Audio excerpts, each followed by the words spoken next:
তাহলে একটা cell cycle complete করার জন্য আমার দরকার হয় সেল সাইকেল পারফর্ম করার জন্য বিশেষ প্রোটিন। তাহলে আমার সেল সাইকেল শুরু হচ্ছে G0 থেকে আমার সে সেল সাইকেল শুরু হচ্ছে, সেই সেল সাইকেল যাচ্ছে G1 এ, G1 থেকে যাচ্ছে S ফেজে, S থেকে যাচ্ছে G2 ফেজে এবং G2 ফেজ থেকে যাচ্ছে M ফেজে এবং তারপর cell cycle complete.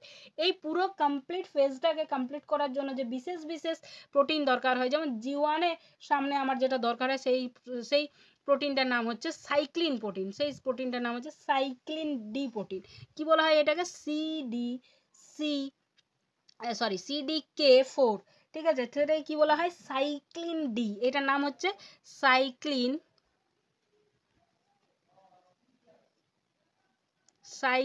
D protein. এছাড়া এই সাইক্লিন ডি এর আরেকটা হচ্ছে CDK4 আর CDK6। এই দুটো হচ্ছে ইম্পর্ট্যান্ট দুটো প্রোটিন, ঠিক আছে। এছাড়া G1 থেকে S ফেজ পারফর্ম করার জন্য আরেকটা যেটা দরকার হয় সেটা হচ্ছে সাইক্লিন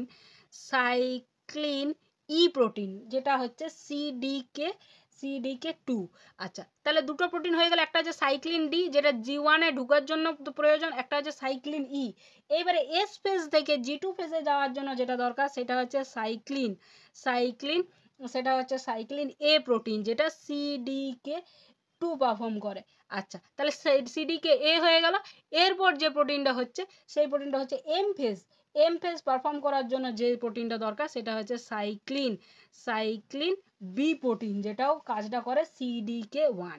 অর্থাৎ আমি মেজর 4টা প্রোটিনের নাম করলাম, ঠিক আছে, মেজর 4টা প্রোটিনের নাম করছি। একটা হচ্ছে সাইক্লিন ডি, তারপর আমি বললাম সাইক্লিন ই।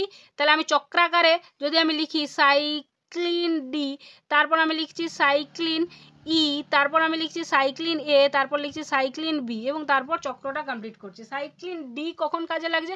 না যখন এস ফেজে ঢুকছি তখন কাজে লাগছে। সাইক্লিন ই কখন কাজে লাগছে? না যখন আমি সাইক্লিন ই কখন কাজে লাগছে? না যখন আমি এস ফেজে ঢুকছি। আবার সাইক্লিন এ কখন কাজে লাগছে? যখন G2 ফেজে ঢুকছি। আর সাইক্লিন বি কখন লাগছে? যখন আমি এম ফেজে ঢুকছি। এই প্রোটিনগুলোর নাম কিন্তু একটু আমাদেরকে মনে রাখতে হবে, এইটা কিন্তু প্রশ্নে আসতে পারে, MCQর জন্য কিন্তু ভেরি ইম্পর্টেন্ট।